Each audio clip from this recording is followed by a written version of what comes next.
Hello， 大家好，我係 Carrie 啊，溫哥華嘅地產經紀。我哋今日咧就同大家分享一個咧喺 Richmond 極高性價比嘅新 listings 啦，有1300幾尺嘅大平層4房 condo， 位置咧就好中心嘅。我身後呢度咧就係 Richmond Centre 啦。我哋上2個禮拜咧都同大家分享咗咧一個1房單位喺 Tower 1啦，其實就係直望嘅呢一座啦，所以前面咧就係 Number 3 Road 啦。咁我哋之前都同大家分享過嗰邊嗰方向咪公眾市場 Public Market 隔離咧就有個599低開嘅2房單位啦，咁我都賣咗啦，就63定62萬左右一個禮拜 multiple offer 就賣咗啦。咁我哋咧就再接再厲啦 ，Richmond 基本上係 Carrie 嘅大本營。咁我哋就睇下 Richmond Centre 喺 Cook Road 啦，夾呢個 Cooney Road， 即係入嚟正2條街，但係你依然都係由呢度 walking distance 可以去到SkyTrain 啊。去到商場啦，向北邊嗰邊行咧就可以去到 Public Market 嘅，咁咧非常之方便嘅地理位置。咁呢個 building 嘅名咧就係叫做6611 Cooney 啦，就係呢一度，前邊呢度係啦。咁咧佢咧個正街咧門牌咧就喺前面 Cooney 嘅，我哋呢條細街就係 Cook Road。咁咧你平時如果 visitor parking 啊，或者係嚟 drop off 都可以喺呢邊嘅。咁就係呢一個 building 啦。咁大家睇佢個外觀咧，佢就同 Carrie 平時介紹嘅新樓就好唔同啦。呢個咧其實1997年嘅建築。雖然話我性價比好高，入邊好大啦，咁但係因為 building 舊咗啦嘛，呢邊又容易咩漏水問題啊，呢樣嗰樣啦。咁呢個 building 咧，其實大家就可以唔使擔心啦，因為呢一個 building 大家睇佢個外觀咧，都見到佢唔係我哋睇開嗰啲90幾年啊、70幾年嗰啲咁即係比較舊啲嘅外牆嘅。其實呢個 building 咧係啱已經喺2024年咧係完成咗成個大廈嘅外牆啦，所有嘅騎樓嘅防水層啦，以及屋頂防水嘅成個大維修嘅。咁每一戶夾嘅錢當然係唔同啦，佢成個 project 係450萬嘅加幣嘅。咁我哋因為我哋呢個業主係大單位啦，高層大單位就夾得都比較多啊，夾多接近5萬蚊左右嘅 special levy 咧。咁而且咧佢嘅優點係你而家去買呢個單位，你住下一手咧，你唔需要再去經歷開幾次嗰個業主會議啊，跟住又要去 approve 啊，定係點樣啦？而且最麻煩嘅就係大家嗱，我Carrie 喺溫哥華呢邊嘅經紀啦，咁但係熟知我嘅觀眾都知道，其實我哋都係香港嚟嘅。所以咧前排喺香港大埔雲福苑嘅嗰一單新聞咧，Carrie 都有關注嘅，其實都心裏面係好難過，有時我夜晚睇到都喊咗幾次，會覺得即係真係好恐怖嘅一件事，係冇諗過由細長大嘅香港咧，竟然係會發生即係一個咁恐怖嘅意外，即係你會覺得小火小災，好似嘉利大廈好多年前嘅已經係一個好大嘅意外，但我覺得可能我瞓唔着啊，我碌 IG 嘅時候，我起初仲以為又係嗰啲 AI 假片啊，即係8座樓、7座樓一齊燒，即係冇諗過係真實發生嗰啲火係咁樣燒上去，跟住後尾睇到啲相，覺得係好恐怖一件事。咁我哋講呢個話題住啦，我哋講翻溫哥華呢邊啦。咁同樣地，我哋呢邊舊啲嘅 building 咧，都係需要去做維修嘅。咁我特登問咗業主嘅，咁業主就有同我哋講話咧，咁佢哋傾成件事啦，到做啦，差唔多用咗2年左右嘅時間啦。咁當時成個 building 咧都局部開始去包住佢，做好一忽就再做一忽，咁嘅歷時1年就做完啦。咁所以你新嗰位業主咧，第一啦，你唔需要去再俾錢出嚟啦，因為所有 special levy 咧已經 pay off 咗㗎啦。就算喺啲剩低落嚟嘅工作啊，包括啲電梯嘅維修都已經俾晒啦。所以你買呢一個單位入嚟嘅外牆係全新嘅，2024年做好，你唔需要經歷參與入邊嘅咩投標啊嗰啲過程啦，亦都唔需要經歷你個大廈下有機會俾人包住啊，睇唔到景，甚至有其他危險，所有嘢嘅唔需要啦，你直接可以入住。而單位本身咧，因為之前係出租嘅，咁所以我哋收翻個單位翻嚟之後咧，亦都建議業主咧係去做翻一啲嘅修繕工作，等個單位咧更加符合而家呢個自住市場。好啦，我哋上去睇下先。我哋咧就上到嚟咧15樓，我哋今日分享嘅單位係15036611 Cooney 啦。咁啱啱都講咗咧，咁佢咧係97年嘅 building 做晒維修。咁我哋咧呢個單位咧可以話係特色單位嚟嘅，因為咧佢係屬於呢個 building 裡面少數咧係可以分到4間房出嚟嘅，1291尺4房。咁而且咧除此之外，你唔好話喺 Cooney 呢個 building 啦，其實睇翻 Richmond 無論係舊樓新樓咧，都好難揾到4 4房，而且係4間房都試正，間間房咧都有窗有櫃咁樣嘅。咁除此之外咧，舊樓通常咧就係地氈、牆壁可能會比較舊啲啊，電器啊等等嘅。咁因為呢一間屋咧之前係出租嘅，咁我哋都敏鋭地察覺到啦，因為我哋基本上每個禮拜都有新盤啊，咁咧基本上咧都係以自住嘅買家為主，而且唔同形式嘅自住嘅，可能係 first time home buyer 啦，咁但係 first time home buyer 個數目都偏少，因為始終咧40-50萬、50-60萬，你不如租好過買啦。咁但係開始去揀啲2房、3房 compare townhouse 到 duplex 到獨立屋呢一類型嘅買家為主。咁所以咧，我哋同業主咧溝通呢個單位咧，差唔多1個月前，佢話個租客要走啦，咁我就想賣咯喎。咁我哋都俾咗建議佢咧，就係如果係租客住完嘅單位咧，佢譬如話啲地氈好污糟啊、牆身好花啊、電器等等好舊啊等等咧，其實咧亦都係會更加難賣，因為基本上係而家嘅市場咧，啲人都中意啲好靚整好晒，我即刻可以拎包入住2-3個禮拜成交嘅。我哋好多物業都係收咗 offer 之後3個禮拜成交咯。咁所以咧，我哋咧就做好晒準備，同業主咧一齊啦去揀地板啦，去度有啲咩要做啦，買定電器咧，咁就等到租客咧喺月尾一搬走，11月30號一搬走，我哋基本上12月1號就立即師傅入嚟開工，就即刻就做地板啦，然後啲新嘅電器嚟啦。然後外牆即係呢邊嗰啲牆身就基本上應該要補嘅地方補晒，地腳線都係換晒嘅。跟住基本上師傅係1個禮拜就完工，咁我哋再做清潔，包括出邊玻璃清潔啦、露台清潔啦，以及咧就做 staging。咁除咗呢個 staging 啦、地板之外咧，大家留意到咧，我哋都建議業主咧係將呢啲燈啊全部都換過晒嘅，因為之前咧舊啲嘅 building咧都係用比較老土嗰啲黃燈咧，你一入嚟就覺得舊屋味嗰度甩唔到嘅。咁我哋盡量咧能夠慳就慳，但係應該使嘅地方都使嘅。咁所以整個屋基本上業主係使咗接近2萬蚊左右加紙咧，係去 replace 晒地板、修補牆壁、換燈具，同埋咧最實用嘅就係將電器都換咗嘅。咁基本上你而家見到雪櫃啦，Samsung 嘅係新嘅，微波爐係新嘅，抽油煙機係全新嘅，下邊呢個成座嘅爐頭焗爐全部都係新嘅，未用過嘅，所有嘢都係啱啱未開封。咁所以下一手咧，你根本你入住入嚟嘅話，基本上所有嘢都係 brand new 咁滯啦，除咗洗碗碟嘅，因為呢個係2-3年前就換過。咁然後該做嘅清潔都做晒啦，咁然後咧我哋嘅地板出邊地氈換咗地板啦，呢邊咧其實下邊本身係 tiles 嚟嘅，咁我哋而家上邊咧就鋪咗防水嘅 vinyl， 咁有幾個原因嘅，一來如果你打咗啲 tiles 嘅話，就會打爛埋下邊嘅廚房，亦都成本會太高；唔打嘅話又會高咗一級，所以我哋揀咗咧係比較體面、實用性高，亦都可以解決到所有問題嘅方法，咁亦都可以連接到出邊嘅地氈地板。係啦，咁所以呢個就係我哋幫業主咧成件事一路度身訂造啦。基本上我哋努力咗差唔多2-3個禮拜咧，提早咧基本上咧係喺租客搬走之前已經度好晒尺，做埋Strata Approval 按嗰個地板嘅。咁所有嘢係12月1號開工，咁我哋12月15號、16號就可以掛牌啦。好，我哋繼續介紹間屋先。嗱，啱啱講咗啦，廚房係櫃啊嗰啲係原裝，但係咧都保養得好好嘅，你可以去換，亦都可以唔換，完全可以用到。台面本身咧都係 granite， 亦都係保養得好好嘅。雖然係黑色，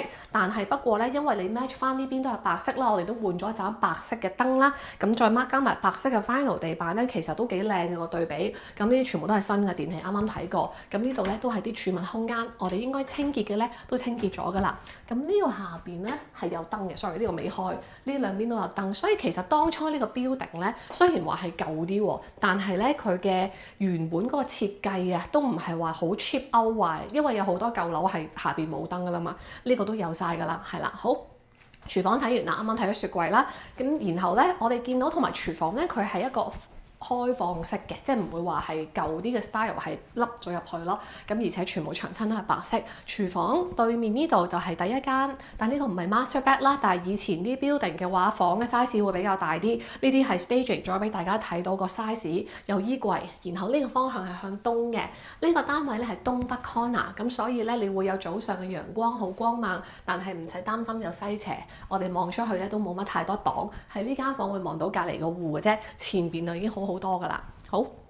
嗱，進入咗客飯廳嘅範圍啦，咁我哋呢度咧都有好多露台嘅，基本上呢度開始出邊就有一個露台，主人房都有嘅。咁呢個就係客廳 area， 你見到好大嘅，我哋放到大梳化、植物、電視，再2張台，再圍住個 fireplace。其實我哋連 fireplace 嗰啲燈都換埋嘅，以前係比較舊式嗰啲銀色咧，開始有啲生鏽嘅燈條啦。呢邊嘅黑色燈都換咗啦，咁又好有儀式感嘅一個客廳。咁呢邊咧就有露台，陣間再同大家出去呢個露台睇下。咁然後呢度咧就係一個 full dining area。咁我哋而家因為要賣屋啦，做 open house 啦，盡量想留多啲空間出嚟行路，所以張台咁樣擺啦。但係其實如果陣間實用嘅方法係可以擺大圓台喺中間，呢度都唔需要擺梳化咁滯嘅，所以好多方法可以玩嘅。咁如果你係需要4間房嘅，呢一間房咧就會係你嘅第4間房，因為咧佢係有門窗通風可以去露台啦，有衣櫃啦，有門啦。咁雖然呢啲咧係 glass，但係咧，其實咧佢係有窗簾嘅，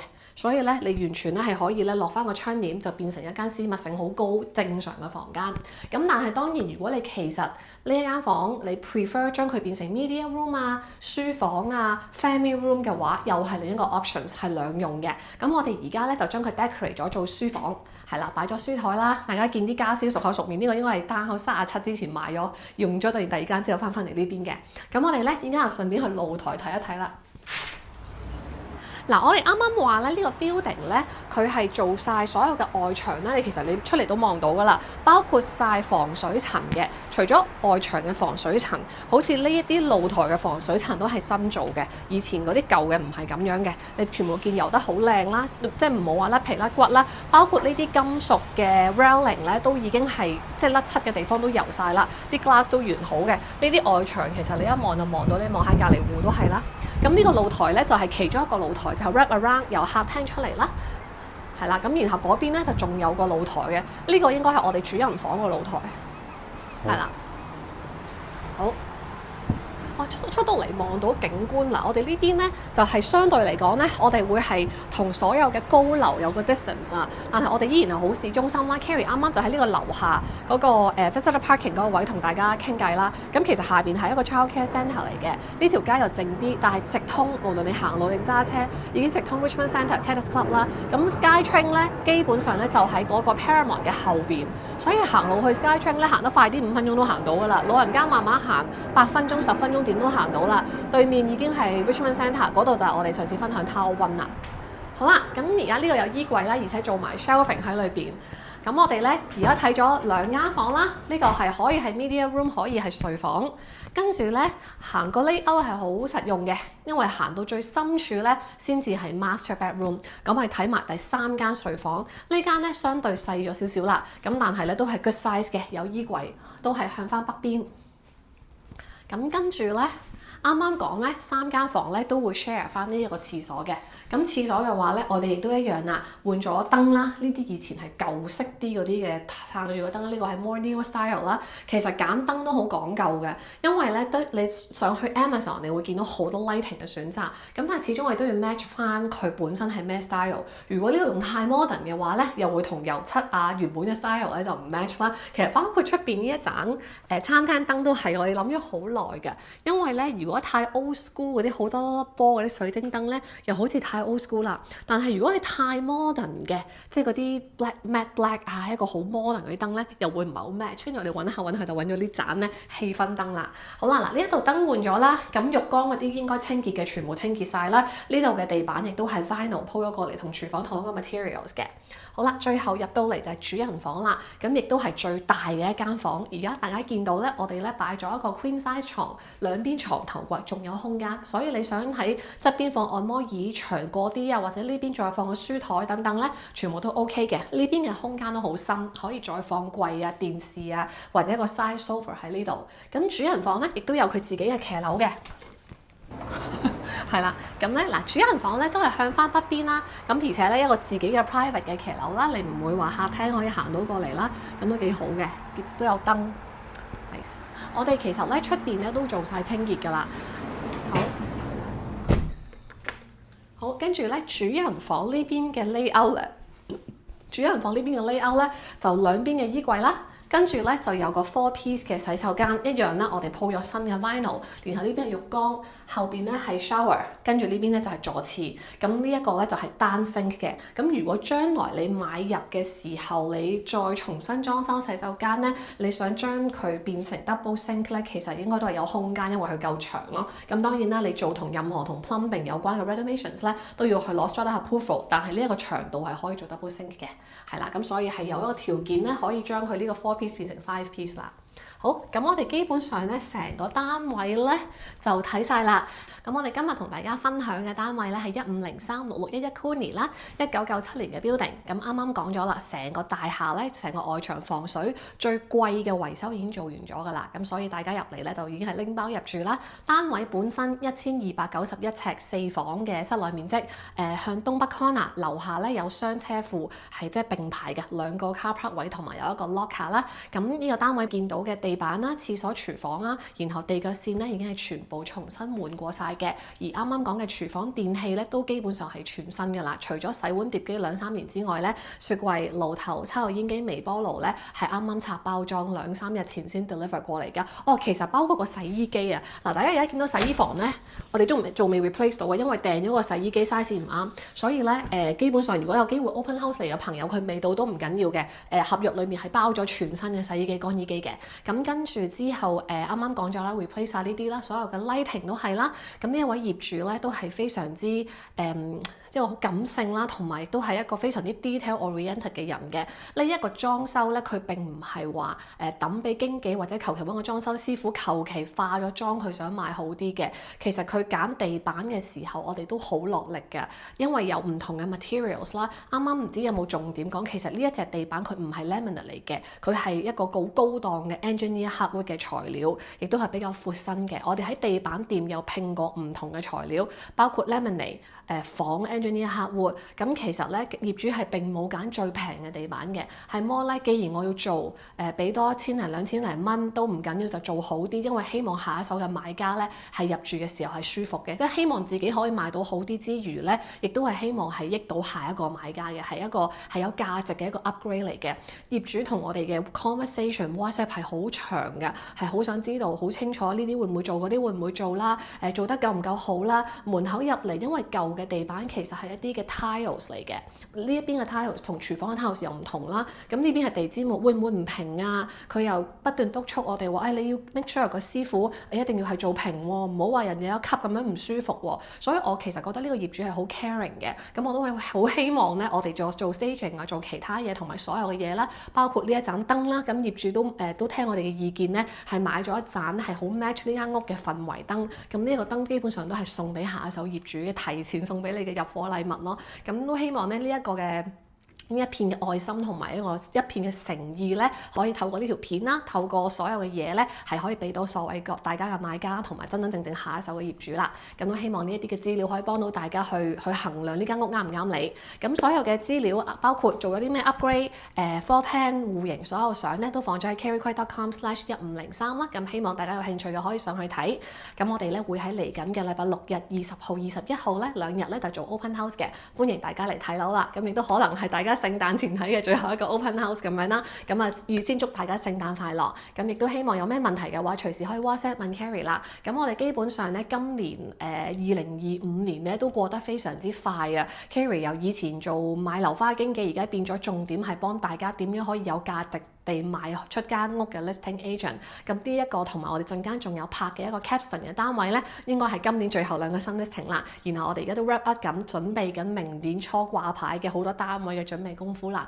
咁所以咧都多謝大家嘅支持啦。咁另外咧，我哋今條片開頭嘅時候都有講過外牆咧，咁有提過雲福苑嘅呢個災難啦。咁都好希望借呢條片咧係可以俾到一啲嘅支持啦、鼓勵啦，同埋都好希望可以祝願所有受到呢個災情影響嘅人咧，都唔好話可唔可以開開心心地過聖誕過新年啊！我睇到好多 IG 嘅 post 咧，佢哋可能連下一個禮拜去邊度住都未知嘅，因為而家好多暫時嘅收容所啊，或者係即係嗰啲酒店可能都要叫佢哋揾第二度，咁即係我覺得前路茫茫，即係我都係呢個地產行業裡面嘅人，咁雖然我哋遠在加拿大，我唔知道可以點樣去幫到佢哋，都希望送到個祝福先啦，起碼係咯，